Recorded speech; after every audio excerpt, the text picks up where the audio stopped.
بسم اللہ الرحمن الرحیم۔ السلام علیکم ورحمۃ اللہ وبرکاتہ۔ آج ہم پڑھیں گے سورۃ الکافرون۔ یہ سورہ مبارکہ 30ویں پارے کے اندر آتی ہے۔ ہم اس کی تجوید بھی سیکھیں گے اور اس کا ترجمہ بھی سیکھیں گے۔ شروع کرتے ہیں۔ بسم اللہ الرحمن الرحیم۔ قل یا ایہا الکافرون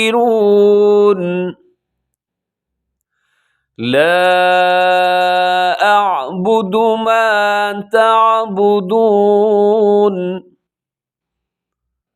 جی اب ان آیات بینات کی آپ تجوید دیکھیے گا۔ سب سے پہلے لفظ آتا ہے قل، اور اس میں کیا کرنا ہے، اپنے قاف کو موٹا رکھنا ہے، اور اس کے بعد جو لام آتا ہے، لام باریک ہے، لام کو اپنے قلقلہ ہونے سے بھی بچانا ہے، یعنی قل ایسے لام کو ہلائیے گا مت، بلکہ قل قل آگے یا ایہا الکافرون۔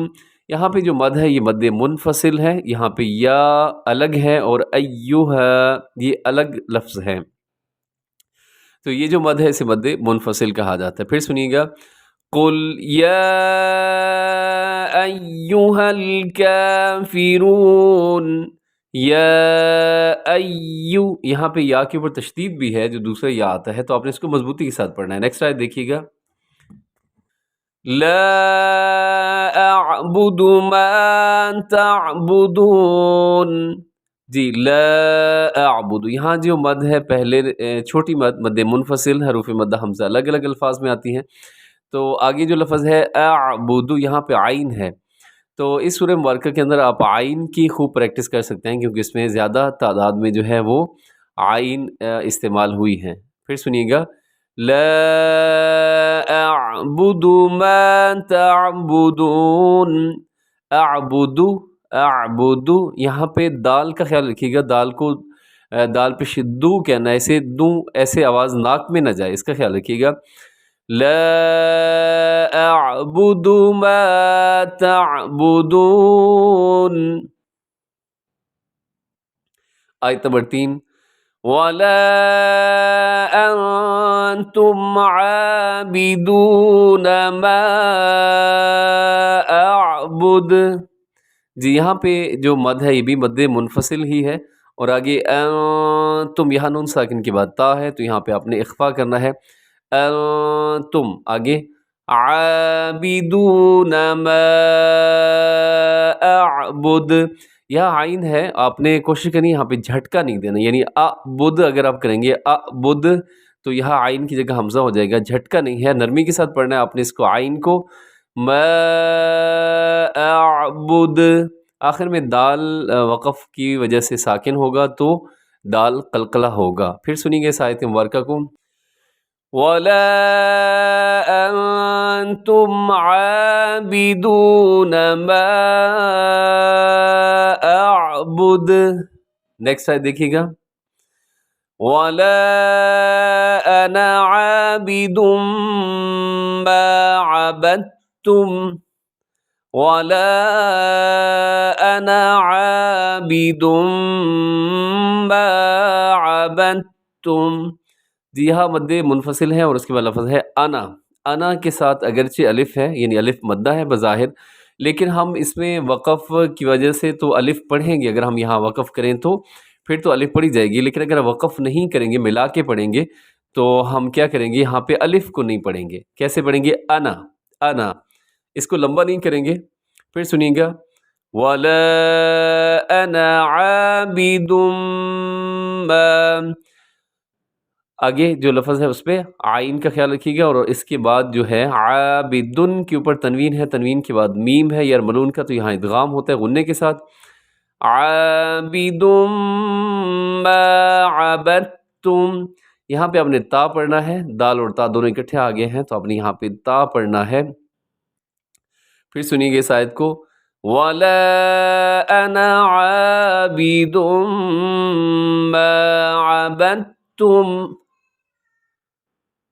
نیکسٹ آیت دیکھیے گا، وَلَا أَنْتُمْ عَابِدُونَ مَا أَعْبُدُ وَلَا أنتم عابدون ما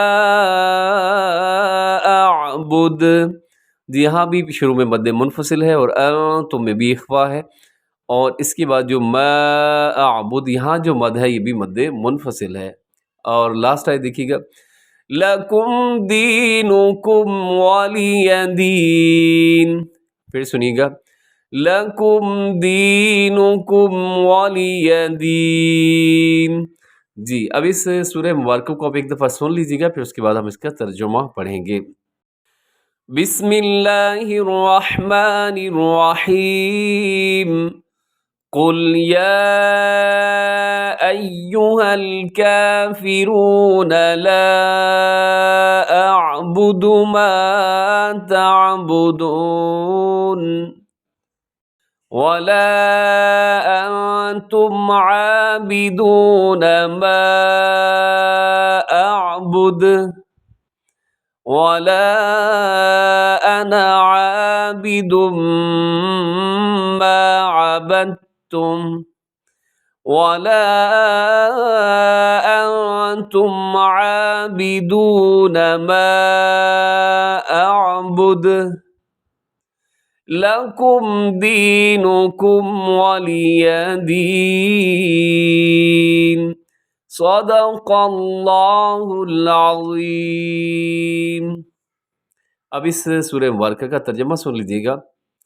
قل یا ایہا الکافرون. قل یا ایہا الکافرون، آپ کہہ دیں کہ اے حق کا انکار کرنے والو، یعنی اے کافرو، لا اعبد نہیں میں عبادت کرتا، ما تعبدون جس کی تم عبادت کرتے ہو، ولا انتم عابدون اور نہ تم عبادت کرنے والے، ما اعبد جس کی میں عبادت کرتا ہوں، ولا انا عابد اور نہ میں عبادت کرنے والا، ما عبدتم جس کی تم عبادت کرتے ہو، وَلَا أَنْتُمْ عَابِدُونَ مَا أَعْبُدُ وَلَا أَنْتُمْ عَابِدُونَ اور نہ تم عبادت کرنے والے، ما أعبد جس کی میں عبادت کرتا ہوں، لَكُمْ دِينُكُمْ وَلِيَ دِينِ لَكُمْ تمہارے لیے، دِينُكُمْ تمہارا دین، وَلِيَ دِينِ میرے لیے میرا دین. اب یہ سورہ مبارکہ اس وقت نازل ہوئی تھی جب مکہ مکرمہ کے کچھ سرداروں نے، جس میں بڑے بڑے نام تھے، ولید بن مغیرہ اور عاص بن وائل وغیرہ شامل تھے، نبی کریم صلی اللہ علیہ وآلہ وسلم کو صلح کی ایک تجویز پیش کی کہ ہم آپ کے ساتھ صلح کر لیتے ہیں اے محمد صلی اللہ علیہ وسلم، اور تجویز یہ پیش کی کہ 1 سال آپ ہمارے معبودوں کی عبادت کر لیا کریں، یعنی جو ہمارے معبود ہیں، لات، منات، عزا، حبل، یہ جو بت ہیں، بڑے بڑے بت وہاں پہ رکھے ہوئے تھے، آپ 1 سال ان کی عبادت کر لیں تو دوسرے سال ہم آپ کے معبود کی عبادت کر لیں گے. اور کچھ اس طرح کی جو لوگ تھے، اسی قسم کی کچھ اور بھی تجویزیں انہوں نے پیش کیں. تو اس سورہ مبارکہ کو اللہ رب العزت نے نازل فرمایا اور 2 ٹوک الفاظ میں واضح فرما دیا کہ آپ اے محمد صلی اللہ علیہ وسلم آپ اعلان کر دیجئے، سب کو بتا دیجئے کہ کفر اور ایمان کے درمیان اس قسم کی کوئی بھی مصالحت جو ہے وہ قابل قبول نہیں ہوگی، جس سے حق اور باطل کا جو امتیاز ہے وہ بھی ختم ہو جائے، یعنی مکسنگ ہو جائے، ملاوٹ ہو جائے. تو ایسا نہیں ہے. تو آپ اعلان کر دیجئے کہ جس کی تم عبادت کرتے ہو میں ہرگز اس کی عبادت نہیں کروں گا، تمہیں تمہارا دین مبارک ہو اور میرے لیے میرا دین. تو اس کے ساتھ ہی ہمارا آج کا سبق مکمل ہوا. خوش رہیں ہمیشہ. السلام علیکم ورحمۃ اللہ وبرکاتہ.